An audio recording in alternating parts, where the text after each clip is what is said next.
નમસ્કાર ખેડૂત મિત્રો, શું નામ ભાઈ તમારું? પ્રજાપતિ કરશનભાઈ બાબુજી ચિત્રોડા. બરાબર. આ કઈ વેરાયટી તમે વાવેલી છે? મોહન કોપરી. કોપરી મોહન. બરાબર. સીડ ક્યાંથી લાવ્યું તું? સીડ લાવ્યું તો પંજાબનું ડાયરેક્ટ. બરાબર. કટિંગ કરીને વાવ્યું તું કે ગોળી વાવેલી? ગોળી વાવેલી આખી. સરસ. કેવું લાગ્યું? આ 48 દિવસના હે બટાકા.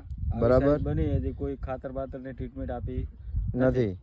13-0-45 આપ્યું, બાકી છે 13-0-45 બાકી છે. બરાબર. તો મતલબ બટાકા સારા છે એમ ને? બટાકા સારા હે, કોઈ રોગ બીજો હજુ નથી. બરાબર. અને વેરાયટી એકદમ સારી હે. બરાબર. પુખરાજ કરતા વેરાયટી અમને સારી લાગી. ઉતારો માવજત સારી મળશે કહેવાનો મતલબ. હા, ઉતારો આજે છે એના પ્રમાણે તો જો આટલું નીકળે ને તો આ 10-12 મણી બટાકું નીકળે. બરાબર. સરસ. Thank you.